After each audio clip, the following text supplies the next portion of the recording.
Well, hello friends, David Vos here.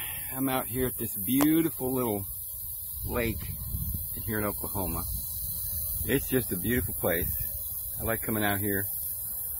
And, there's quite a few different lakes and stuff that I like to go to. Not to mention Eufaula Lake, which is huge, and the Arkansas River that has other, refuge lakes. Anyway, beautiful area. But this lake is close to where I live, and so I wanted to finish, do the next in the series we were getting into. We'd done 2 videos, and now this is the 3rd. And we stopped talking about where we were going to get into, well, the whole thing is supposedly about, as if this entire series is about, the Anunnaki and whether or not they could travel through space. Whether they travel in spaceships, and perhaps maybe we could determine from that what the shape of the Earth is. Is it round? Are we a ball flying through space? A round sphere? And what about NIBIRU? Is it real? Somebody had asked me to the other day to explain whether I thought Sitchin was was accurate in his translation of the Sumerian tablets there. And I'll get into that too today, because that's really what this is going to be about as well. There's a lot of information that we're going to cover in this. If any of you are interested in Sitchin, the Anunnaki, whether the Earth is flat or round or rectangle or, holographic or, just really amazing things that we're going to cover in this video. If I can get them all in, because, we only have an hour and there's so many things to talk about. So, in order to get the ball rolling, because we've got to lay down groundwork for this, because remember, not everything is just, it's like I can't go to a chapter and verse and just say, oh, well, now there it says, Jesus said that we're supposed to go to Nibiru, and you make a left at Vega, and you go down this long corridor through the Milky Way, and there you're not going to find that. Now, the Sumerian tablets talk about planets,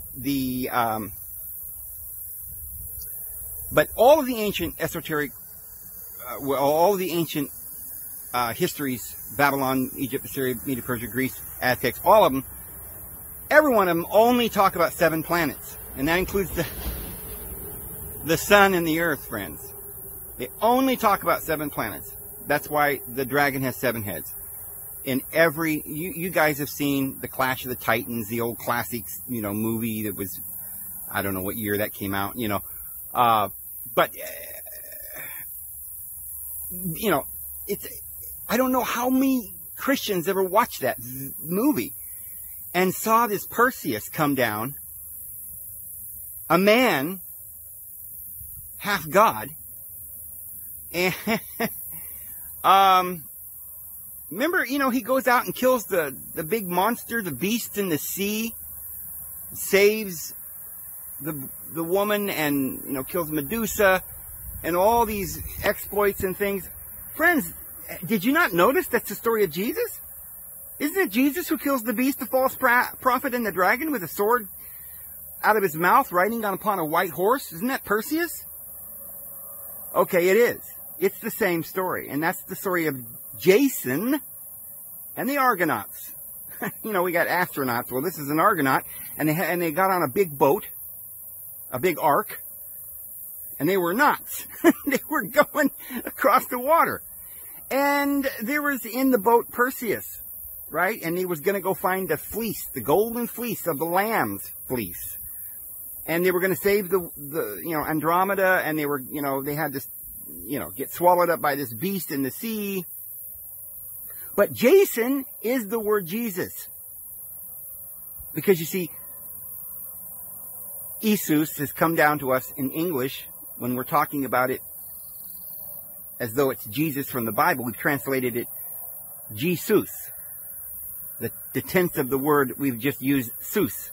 But there's another tense of that word. Sometimes, and it's in the Bible too, Jesus is sometimes written Jisun, or Jason, and that's the same word.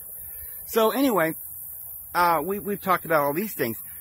So, but wait a minute now. We said that nowhere in the Bible does Jesus say where NIBIRU is. Well, wait a minute, not so fast. Oh, buddy, you're gonna just, oh my goodness. You might have to go, sit down for a minute. Put your seatbelts on if you're driving. Because, well, you should have your seatbelts on anyway. But this is gonna blow your mind because I don't know if you've ever heard this before, but I don't think you have.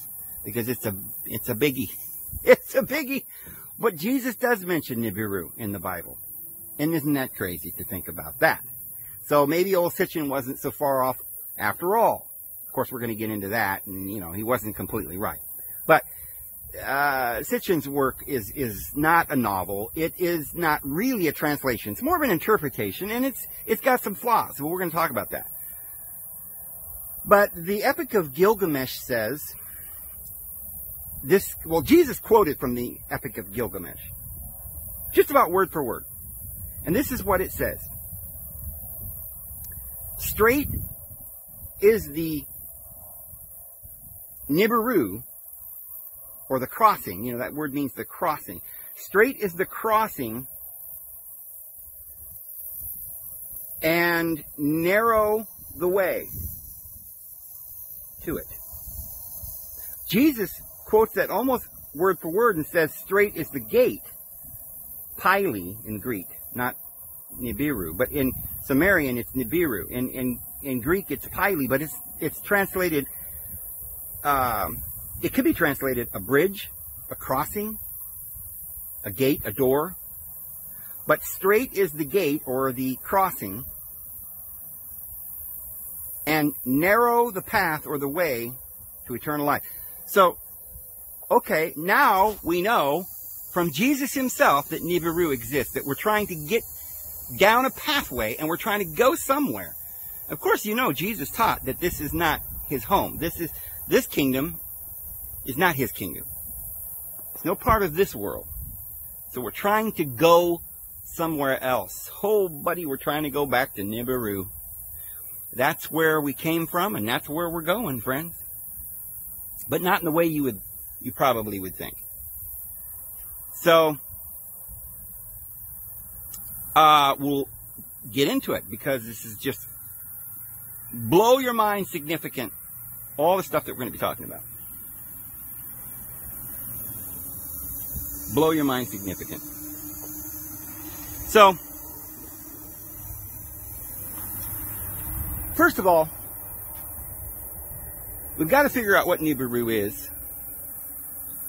And I don't really want to go walking because it's kind of sun's shining. It's hot out there, and I'm under the shade here of the trees, so it's nice.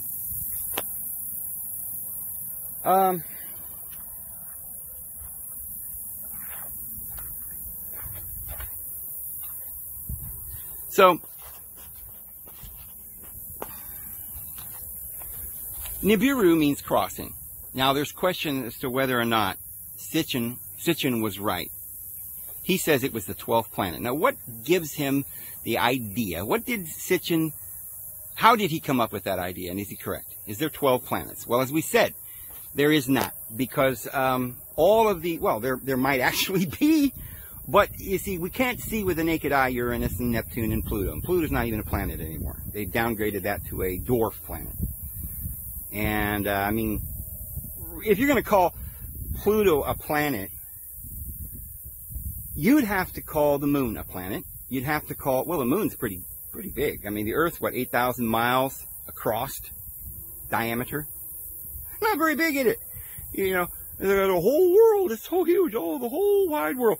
Well, the whole wide world isn't really very big. You get in a car and you can travel all the way across the United States in 3 or 4 days. Of course, you don't make too many stops. Drive a long time. It's pretty tough. I've done it. I did it in 2 days. A couple of times. But anyway, and then you just got to go a little bit further than that across the ocean, and then you go across Europe, and it's not very big. But the diameter is only 8,000 miles, and the moon is, I think, over 2,000 miles. Pretty big, what would you say, 1/5 the size or something? Well, There are moons around Jupiter and Saturn that are about almost half the size of the Earth. You know, Ganymedes, Titan, the moon Titan. Well, why do we call them moons then? Right? I mean, they're as big as Mercury. Mercury's about the same size, and that's a planet. We called Pluto a planet for a long time, but it's very small. Even there's an asteroid called Ceres. It's pretty big, like something like 600 or 700 miles across, which is, you know, it's not very. You say, well, that's not very far, 600 miles. Yeah, but okay, that's a little more than, that's almost 1,000 miles. The moon's only a little over 2,000 miles. So I mean, okay, much smaller, but a big rock. So what determines a planet and a moon? Well, a moon is a satellite of a planet. So if it revolves around a planet, then it's a moon, right? But now here's where our definitions get all mixed up. Because none of the moons are actually revolving around any planets. What, Dave? What are you talking about? Are you some kind of an idiot? No, I don't think I'm an idiot, but let me explain, and you be the judge. But it's just all in the way you look at it. It's all angles, right? You could say, well, how fast is the Earth spinning? Or how fast is the Earth traveling? And then you could get your little measuring tape and figure it out and say, oh, it's, you know, this fast or whatever. And then you realize, wait a minute, but the whole solar system's moving through the galaxy. And the galaxy's moving through the universe, and the universe is moving through the, you know. So it's a relative term. So to say that the planets revolve around the sun is relative. Here's what's really happening. There are 4 rivers that issue out of the center of the galaxy. You say 4 big arms that are flowing, so we're going to call them a river. And when you look up in the sky, you see the Milky Way. At night, you can see it if you're out in the middle of nowhere. You can't see it in the city, but there's a conglomeration of stars in the center that looks like a Milky Way, and it makes a straight line across the sky. You've seen it in pictures. If you haven't seen it, if you haven't had the fortunate pleasure of being somewhere like, you know, in Idaho or out in Colorado or up in the fields of, you know, South Dakota or whatever, looking at where there's no cities and you can see it's dark, and places, you know, anywhere, Texas, anywhere you can, Ohio, you can get out away from the city and you can look up and you'll see the Milky Way. Well, that is when you're looking straight into the disk of the galaxy, the stars are more congregated. If you look off to the sides of that Milky Way, you're going to see less stars, and that's because you're looking away through the disk, and you're not looking like if you're looking at a plate straight on, perpendicular to your eyes, and you're looking through the plate, then it's a solid object. But if you look away from the plate, you know, you don't see the plate. So when you're looking into the Milky Way, you're looking at the Milky Way disk. When you look away, you're looking away from the disk. So, but remember, we're just looking at one arm. We're in the Orion arm of the Sagittarian river, you might call it. There's 4 rivers, but there's several little arms that jet out. Well, so when they say we're going around the galaxy, and it takes something like 230 to 250 million years. I mean, how they know this, I don't know, and I'm not sure that that's an accurate. But let's assume that they're accurate, and I have no reason to doubt them. 250 million years to go all the way around the galaxy, but that's irrelevant because, you know, there's not much. That doesn't really correlate to anything we're talking about, but to give you an idea where we're at, we're about halfway out from the center of the galaxy on this river or arm that they say takes 240 million years to go around, 220 to 250 or something like that. But it's not really like that. It depends on your angle, because if we were just going around and around and around, then you would imagine that all the stars were just all, you know, swirling around the center, but we're not. We're going in these arms, these rivers. So we're flowing down the river. So there are a lot of stars that you probably don't see, but you might see a star here and there that aren't even in our little river. Like if you look off so that you're not looking right into the Milky Way, but you look kind of off to the right or to the left, you might catch a gander of a star that's in another, you know, it might be, probably a big one, maybe a nova or something far away. Or we can even see Andromeda, which is the closest galaxy. You're looking through that darkness away from our galaxy, and you're seeing another galaxy. And they're saying that, and again, how they know this, you know, I'm not certain if they're accurate, but they say that in 4 billion years, Andromeda, that whole galaxy, is coming towards us, and we're going to collide. Woo-wee! Happy camping, sailors.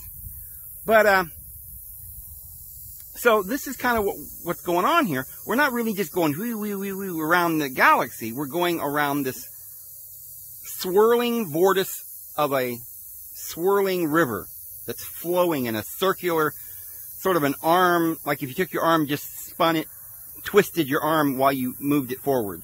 Because we're spinning around. So we're following all the stars in this vortex as it goes around the center. So that means that we're not going, like, you think of the sun as the center and the planets are going around it. And they don't really give you a reason as to why they're going around and around. Well, what causes them to go around, Dave? You see, because we give the illustration before, when you go to this old barn and open the barn door, it's dark in there. And it's probably cold in there. And the sun's shining outside. It's warm. So you open the barn door and the light shines in. And you can see the rays of the light shining into the barn, and the dust stirs up because you ain't opened that door in the last several months, and so it's just thick with dust in there. And as soon as you do that, a little bit of wind happens, because you see cold and heat, when they meet, create little vortices. And that cold air comes rushing in, or the warm air comes rushing into the cold air in the barn, and it makes these little hurricanes in there, these little, just, you know, wind. And it picks up the dust, and you can see the dust swirling in these little vortices. Looks like hurricanes on a small scale, little whirlwinds. And that's really what the galaxy is. Cold and heat, negative and positive. It makes, you know, they got to get equilibrium. It makes motion. And so things are swirling. So everything's doing that. The cells, the atoms, the, you know, all the way up to the stars and the galaxies and the universe, and what's beyond that, we're not sure. So I'm telling you all this because I want you to understand that we're not really going around the sun for no reason. We're following the sun. See? And in a sense, Sirius is following us. Vega's ahead of us because we're going towards the north. We're making progress. We're getting out of the center because that's where we came from. We're going towards the outer edge to the north. If you look south towards the Sirius, you're looking back towards the center of the galaxy. And that's where we came from. That's our beginnings. You look north towards the North Star, and the ancient ones called that the circumpolar region. The celestial circumpolar, and they were the gods, they were the immortals. Because they never went down below the Earth's horizon. They just stayed there in the north. You ever look at the Big Dipper? It's always there. You always see the Big Dipper, right? They called that, you know, those were bears. And they were Ursa Minor and Ursa Major, the Big Dipper and the Little Dipper. They were bears, and the Egyptians called them hippopotamuses, right? And right there is the big Draco, the dragon. Yeah, he's got his tail, a big old long tail, and he drags a third of the stars of heaven. He's trying to gain the throne. The pole star is the throne of God. That is in the center with the 12 zodiac signs going around and around. Now, the zodiac constellations, they go up in the sky, and then they go down the bottom of the wheel. And so they die. They go to the duat, according to the Egyptians. So it's only an angle. From Earth, it looks like they go down, and it's dark. But if you were out there, you'd realize they're always out there in the dark. They're in the sky. It's black out there. It's darkness. You know, the only time it's night, or the only time it gets blue sky is because the sun comes up on Earth. But if you get outside of the Earth, there's not going to be any sun shining unless you're on another planet or something. So it's all on how you look at things. So the planets are not just going around the sun. They're following the sun in its wake, in its vortice, in its swirling, hurricanic, tornadic motion. So we're swirling around. And so that is why some of the stars are closer to the sun, or the planets, and some of them are further away. See? Mercury, which was called Mumu by the Sumerians, it goes around the sun, or swirls. It's right behind the sun, just following it. And it goes around in about every 88 days. And as you go further out, it takes longer and longer and longer for it to go around because of the weakening of the storm. And this is true of a hurricane. Have you noticed that they would say, well, the eye of the storm is, 200 miles an hour, but if you go out towards the edges of the storm, it's only like 55 miles an hour, see? So it takes longer to get around. This is just physics. So this is what's happening. It takes Mercury 88 days to go around. Whoosh, and it's around. Venus, 220 days. Quite a bit further out. Earth, you probably know, 365 days, right? So this gets slower and slower. You go to Mars and it's 656 days, I think, something like that. About twice as many days to go around the sun. So if you lived on Mars, your year would be twice as long as it is here. And then you keep going out, and by the time you get to let's see, I think Jupiter is like it takes 12 years for Jupiter to go around. Now this is interesting because in the Sumerian tablets, Jupiter is called NIBIRU twice, 2 or 3 times. So a lot of scholars say, oh, Sitchin was wrong because the Sumerian tablets say that Jupiter is NIBIRU. Now, what is NIBIRU? It means crossing. Why would they call Jupiter the planet of the crossing? Well, wait a minute. That's not the 12th planet. Dave Sitchin must have been out of his mind. Well, if you look in the Sumerian tablets, it also says that Mercury, 1 or 2 different times, says that Mercury is NIBIRU. Okay? But guess what? It also says the pole star is NIBIRU. Now, if that were true, it would make a lot of sense, wouldn't it? Because isn't that where we're going? To our Father in heaven? To the north? The city of the grand king? The delight of all the earth? As it says in the book of Psalms? Yeah. Agartha, right? The great city of the grand king, the great ancient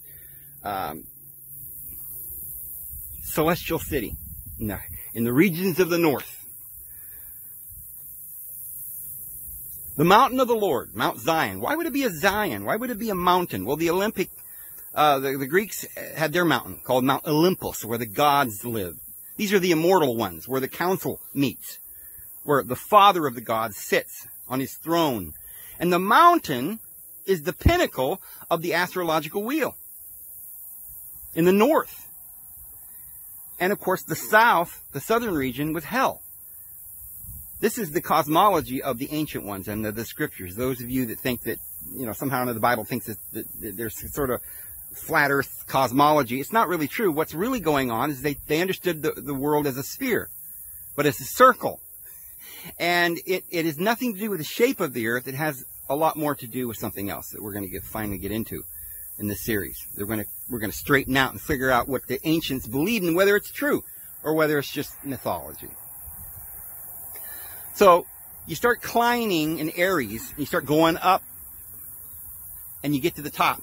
Remember how we said at the bottom of the wheel, there's this goat man, Saturnalius, Capricorn, and he's climbing the mountain. That's why he's got a fishtail, because there's water down there. So he's got to swim up to get to, through Pisces and Aquarius. He's got to go through the water. So he's got a fishtail because he's going up. But he's also got a goat head because he's going up the mountain. There's a mountain down there too. Remember we said there's a Mount Sinai and there's a Mount Horeb. Well, Horeb means the orb or the light, or. And Sinai is the letter sin, and that is also the name for the moon. So it's the lesser light. And so there's a mountain on the top side, and this is where Ares climbs the mountain. And the peak of that is in the north, the circumpolar stars. That's what they understood. When they looked on the earth, they looked north to the North Star. And they believed that's where God dwelt. And talking about the Jason and the Argonauts and stuff, the father of the gods in there, he had a daughter. And she got in trouble because this great beast, well, that's what's talked about in the book of Revelation. And so Perseus has to save her for the king, her father, Cephas. So that's the story in all of the books, you know, Tammuz and Inanna that went down into hell, right? And she's down in the hell, and Tammuz has to go down there and save his bride. So Perseus has to save Andromeda, and Jesus saves Mary Magdalene, the church. So, where is Nibiru? And what's the deal with Sitchin? Did he just make it all up? No, he didn't. And you see, there's a reason why Jupiter was considered the planet of the crossing, and yet it is not the Nibiru that we're going to. You see, Jupiter, as we said, goes around 12 years. That means that every year on the same day, just about the same day, you look up into the sky, and Jupiter will be transiting through another house, because there's 12 houses. And if it's 12 years, I think it's 11.9 or 11.86. So it's almost exactly 12 years. And so it's very accurate for quite a few years when you start doing this. You look up and say it's in Aries. Well, then a year from now, you look up and Jupiter's going to be in Taurus. And then Gemini and Cancer, and, you know, on down, Leo and Virgo and Libra, all the way through. And so it was the ferry that would get you across the sky. There's a scripture in the Enuma Elish that says that Marduk, his planet is Nibiru. So there is a planet. It says it's a planet. There is a planet called Nibiru. And, or a star, or a place, or an abode. Just like the other gods had their planets and stars. And it says that he traverses Tiamat. Tiamat is the great ocean, right? So now that tells us that this ocean that in Genesis chapter 1 says he divided the waters from the waters. There's the waters above and the waters beneath. Now, in some of the Sumerian tablets, it talks about the sweet waters and the ocean salt water. Tiamat was the ocean salt water, and Abzu was the sweet water. So some have interpreted that to be the waters beneath and the waters above, because in the beginning it was just Abzu and Tiamat, which was the sweet waters and the salt waters. And so some have said, well, it must be a condition of the earth. There wasn't any sun shining in the sky yet. And perhaps, you know, remember Absu was mad because they were all the gods that they had created at that point were making too much noise, and he wanted to go kill them. He'd already created An and Enki and Enlil and you know, the Igigi and all these stars is what it represents. And they were making too much noise. So he wanted to kill them. Well, his wife, Tiamat, didn't want to do that. She says, well, honey, she says, give them some time. You know, hang on. You know, maybe they'll quiet down after a while. But we just made these. These are our children. Let's not kill them. Absu says, no, they're making too much noise. It's disturbing my rest. You see, before these kids come along, we had rest. And now I'm going to get rid of them. Well, the kids overheard this. And, you know, Anu and Enlil and some of the other stars in the Igis came to Anu and said, hey, man, Absu's getting ready to kill us all. You know, we better do something. So they told Ea, Enki, Yahweh in the Bible. They said, you go kill him. Right? That's your mom, Tiamat, and that's your dad, Abzu. So you go kill him. You're a big old strong guy. You're the strongest of the bunch we got here. You're the only one, the only hope we got.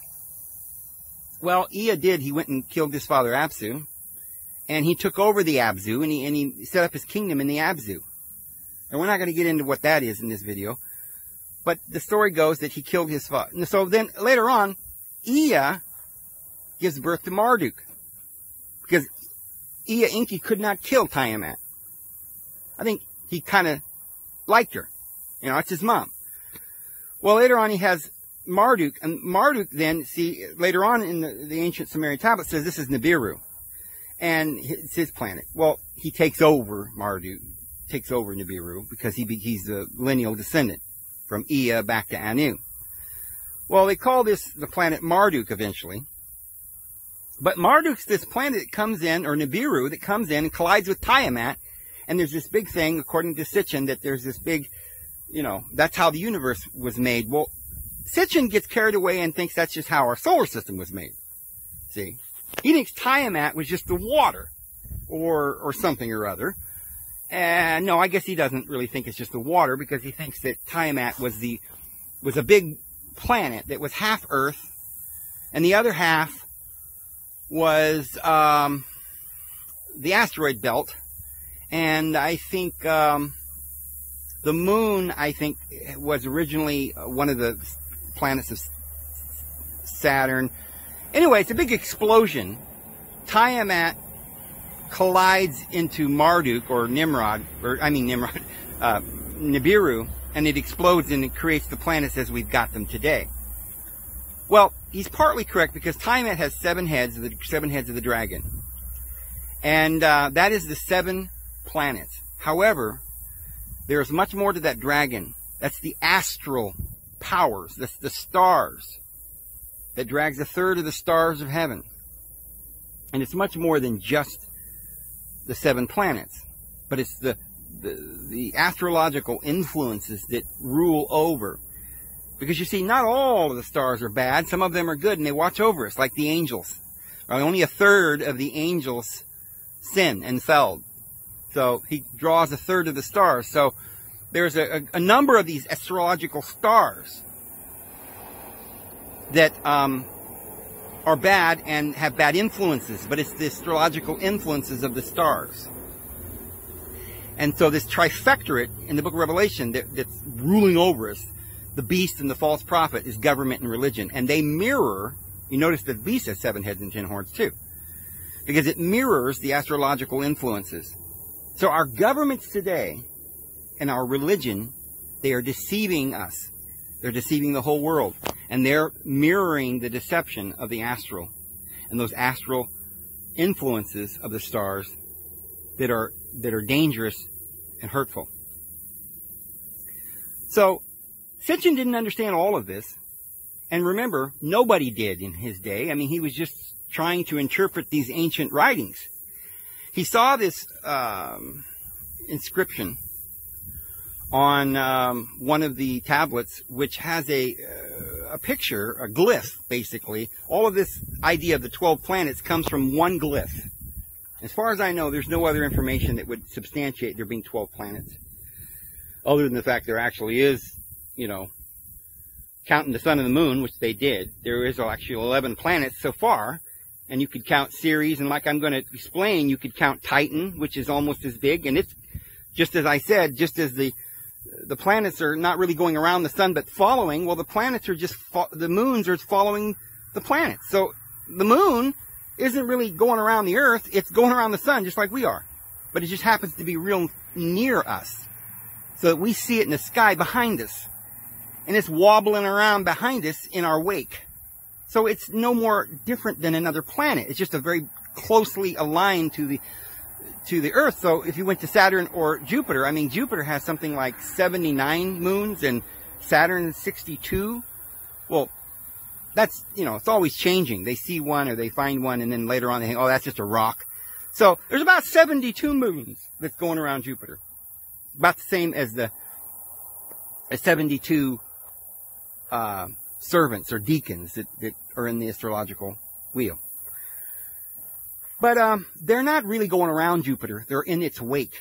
There are other planets, Titan and Ganymedes and Europa, and these planets, they're large. Some of them, you know, bigger than Mercury. Some of them appear to have colors that look similar to the Earth. They might be greenish and bluish. There may be water. There may be life there. So, but they couldn't see, the ancient ones could only see the 5 planets and the sun and the moon, making 7. They could not see beyond that. They couldn't see Neptune. And I disagree with Sitchin vehemently that An, or Anu, would be associated with a star, which today we call Uranus, but they didn't call it that then, and they didn't know of such a star. Or Neptune would be Ea Enki? No, I don't think so. That doesn't make sense. Because Anu is heaven, not just some planet.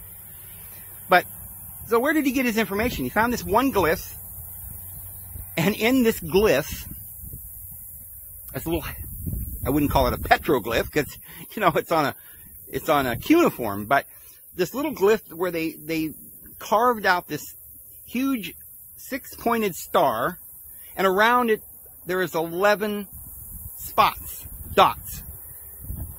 Now, there are lots of people who say, oh, we don't know what that means. That can't be the sun. That looks like a star. Wait a minute. We can prove from the Sumerian tablets that these dots are stars. There's pictures of Pleiades with 7 dots, right? They don't always make a star look like a star, you know, with the points. In fact, most of the stars are always dots. But when you have these big flames coming out of the dot, it's the sun. You say, well, wait a minute, Dave. Some of these stars have 6 sides, and some have 7, and some have 8. There's several different glyphs in the Sumerian tablets. So, obviously, you know, some of the stars are like that. Well, let's imagine that this star in the middle is just a star, not the sun. And these 11 dots are stars. What star in the universe could be so much bigger than the other stars that it would have flames shooting out like a star with these little points? 6, 7, 8, I don't care, right? You wouldn't depict one of the stars with that kind of a glyph, with a big, you know, everybody knows that looks like a sun. When a child gets a crayon and they go and they draw something, and they're going to draw the sun, they may make a big circle, but if they make stars, they're going to make a little, you know, it's going to look like a star that we tell them, right? We make little points, and we say, that's a star, and the sun's a big round thing. But, it's obvious that if you're going to draw, I mean, sometimes people, when they draw a sun, will make rays coming off the sun. Even a child will do that with crayons. There's no real standard way to draw the sun or the moon or the stars. Now, almost all the time when they drew the moon, they made a crescent. And we know what that looks like, and we know what that means. But there's definitive proof that sometimes when the Sumerians would draw the sun, they would make it look like a star with these points coming out from it. But in this case, since we know that there's stars, little stars around this object, I think it's pretty obvious that this may be the sun. All right. So this may prove, maybe, that they did know about that there were 11 planets, counting the sun would be 12. And there may very well be correct on this, because the arguments that people are giving, that he can't be right because this glyph must be talking about a star or constellation. I've even seen one place where somebody said, oh, it's got to be, I think it's Saturn. Now that one could possibly, it could work, because Saturn was considered the dark star on the backside that ruled the night. So maybe they were drawing the big Saturn. But how would they, you know, why would they conceive of Saturn as this huge, I mean, Jupiter's bigger than Saturn. But, so some have speculated and said, oh no, it's a big dwarf star, it's the 13th planet, or, you know, it's NIBIRU or something. But it's all speculation. And even what Sitchin said is speculation, it's interpretation, but it's a very good interpretation, because the argument that, well, it can't be the sun because other times when they make the sun, they picture something similar to that, but it's got 6 or 7 or 8 points. And this one's only got 6. So therefore it can't be the sun. Well, that doesn't make sense, because not all artists draw the same way. This, you know, and I understand there may be some significance to the 6 and the 7 and the 8, and we may find that out someday, what that means.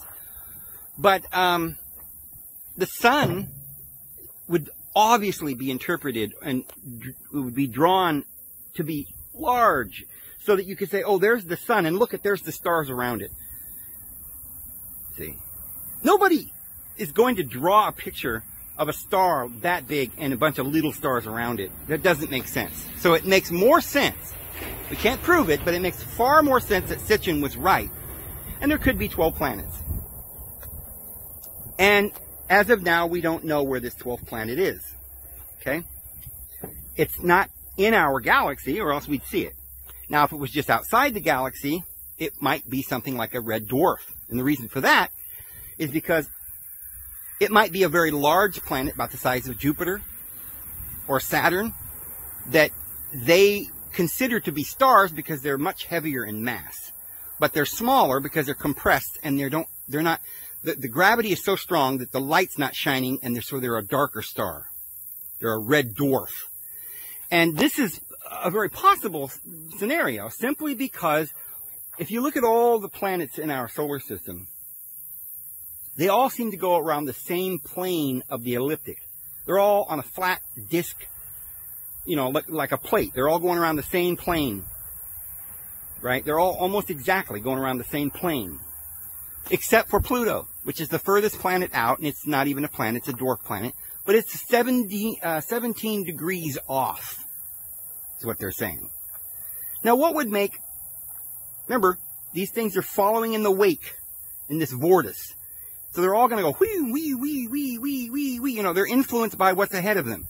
But the influence gets lesser and lesser as you go out further and further out. So Pluto is not being influenced by our sun as much, say, as Neptune and Uranus, and then, you know, Saturn, Jupiter, and the rest of them, because it's further out.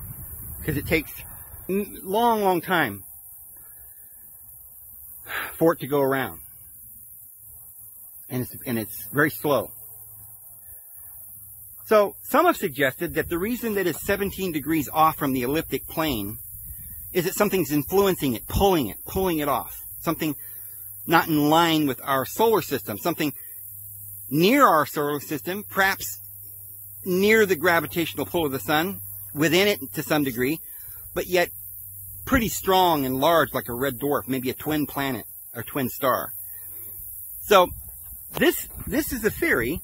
And so in that sense, it could end up one day that we'll discover that Sitchin was correct by some strange coinkydink, or because he was so smart. Look, I haven't seen all the evidence that he has. I don't know the depth of his knowledge and his understanding of the linguistics. He was Jewish. He understood Hebrew. Supposedly had studied other languages, and maybe he has other evidence that I haven't seen. But I'll tell you the evidence that I have seen and that I know.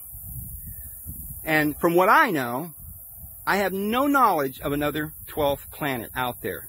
Neither is it's certainly not spelled out clearly in the Sumerian tablets or the Babylonian Enuma Elish or the Epic of Gilgamesh, or the, you know, any of the other Assyrian writings or the cuneiform tablets and stuff. We don't have any evidence so far of a 12th planet. It seems that they only knew of 7. However, we do have this one glyph, which appears to show 11 dots around the sun. So we've got that. But we can definitively, I believe, understand what NIBIRU is. If it means the crossing, and that's what it does mean, and if Jesus did speak of it, then what did he mean? And what did the Epic of Gilgamesh mean when it said straight is the gate, or straight is the crossing of NIBIRU, and narrow its path? See, we're trying to get to NIBIRU, and we came from NIBIRU, but there are 2 different NIBIRUs. In fact, there's several. As we said, Jupiter is the NIBIRU because it crosses Tiamat. It's like the ferry that goes around the 12 constellations. Remember, Kronos gave birth to Uranus, and Kronos swallowed up his children, right? Saturn is Kronos. Saturn, Satan, that is Ea Enki.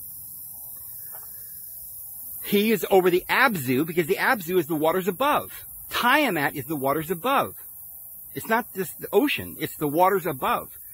And so it says in the Bible that God killed Rahab the dragon and split him in two and made the universe.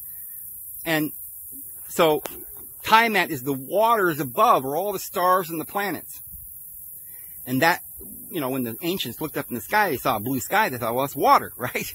So that was the waters above, and the waters beneath is the ocean and the rivers and everything on the ground, in a sense. So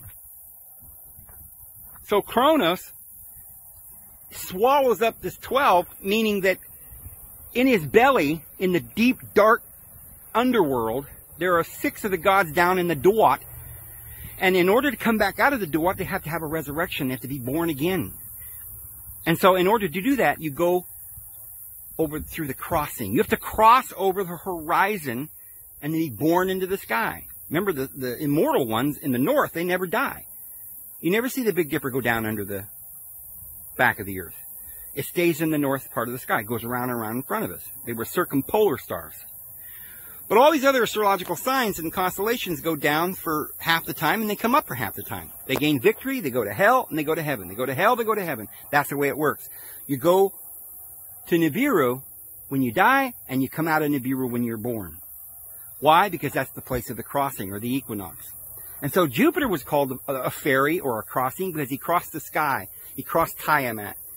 And that scripture that we talked about that's in the Enuma Elish says that Marduk was Nibiru, and he stood as a post marking the astrological doors, the astrological houses as they went across the sky. And he ferried everybody across the sky. And those from above and those from beneath would ask Jupiter, or Marduk, which is the way? Because he's the one who marks the way to the houses, to the 12 stars. Kronos, his father, above him, Saturn, swallowed up the heavens and the stars at night. And during the day, the stars would go out and they would go down to the bottom of the wheel, and they were swallowed up. And remember, Zeus, see, is the counterpart in Greek of Uranus. And so Zeus had to open up his father and get his 6 brothers out, and then he put the other 6 down in there and took the other ones out, and they reigned for a while. Zeus is the same as Jupiter. Jupiter is the shepherd who shepherds the stars, and as I said, is the post that marks each of the houses, and takes 12 years for it to go around, and that's why he's called the planet of the crossing. Mercury is once or twice called the planet of the crossing because Mercury crosses the sun. Every 88 days, it transits or crosses, and they use that to determine astrological things and many, agricultural things. Astrology was for agriculture, it was for worshiping God, it was for understanding our history. Because you see, there's no question that they understood each of the planets were representing one of the gods. But the ultimate and the more important story of all of this is how we came to be, the philosophy of how one thing begets another, and the greatest of the gods is man, the Word, through whom all is created, the mind. Because in the evolutionary way of the universe, the very first god was just chaos, Tiamat and Abzu, the primordial deep, the Twa and the Ba of Genesis chapter 1. The Twa is the Tiamat. And that's the Leviathan and the Behemoth. The Leviathan's the great dragon, and he ends up with 7 heads because 7 means you keep going until it rests. And so in other words, it's the long lineal line of the kings that rule the world, because it all started with Kingu, which Marduk, when he just cut Tiamat in half, he killed her armies. It was led by Kingu. And these armies are still battling on the earth. The battle has never ended. We're still in this eternal struggle where Michael and his angels battled with the dragon and his angels. It's still going on. Because you see, you are the commander of the armies. By your word, they stop or they go. And because of your lack of faith, we never win. This is what the Bible is really talking about, the Christ in you. But what we want to understand today, and we're getting down to about 50 minutes now, so I got about 10 minutes to make a conclusion on this, and then we're obviously going to have to go into another video. Because we're eventually going to get to proof. We got to have all this as a foundation, but we're going to get to a proof as to what NIBIRU really is, I may have made it sound like there is no Nibiru now, but there is. There's absolutely a Nibiru that we're get to. And in the Sumerian tablets, let me just give you a little spoiler. It's the North Pole. That's the real Nibiru that we're going to. And the other Nibiru that we came from is Sirius. Because you see, Sirius is in the southern hemisphere. It's the anti-apex of the solar anti-apex. In other words, the solar system is going around in this 220-30 million year ride or course around the center of the galaxy. And as it's going along, it's going in a certain direction, and we're going towards Vega. We're going towards the North Polar Star. Vega is in the north. You can only see Vega, you can't see Vega in Australia, in the south, because it's too far north. And if you look south, you see Sirius. And in the direction of Sirius, in fact, one of the Canis, it's not the Canis Major or Canis Minor, but it's one of the Canis constellations that is the anti-apex. In other words, from where we're going, behind us. And that's in the region of the south. So you see, the Pleiades is also in the region of the south. The book of Job talks about the regions of the south, and it says the Pleiades, and it says it mentions the Kessel constellation. And it's talking about the Sirius and the Pleiades and the Alcyon and Taurus. The Eye of Taurus is Alcyon. And anyway, we've talked a lot about all this in other videos. So we're going in the direction from Sirius towards Vega. Now, just to give you a little idea, remember, the south region has scorpions and horses come up out of there with wings, right, that look like centaurs, right? Remember that? Come up out of hell, the centaurs. That's in the Greek mythology. You got the Cyclops and the centaurs. Well, this is all the same stuff. Perseus kills these guys and battles with them, just like Jesus did in the book of Revelation. Well, where do the centaurs come from? From the south. Alpha Centauri is the closest star to Earth. It's only something like 4 light years away. Remember, Sirius is 8.6 light years. Not very far. Vega is 25 light years away. So it's not very far, but it's in the opposite direction. We're going towards Vega.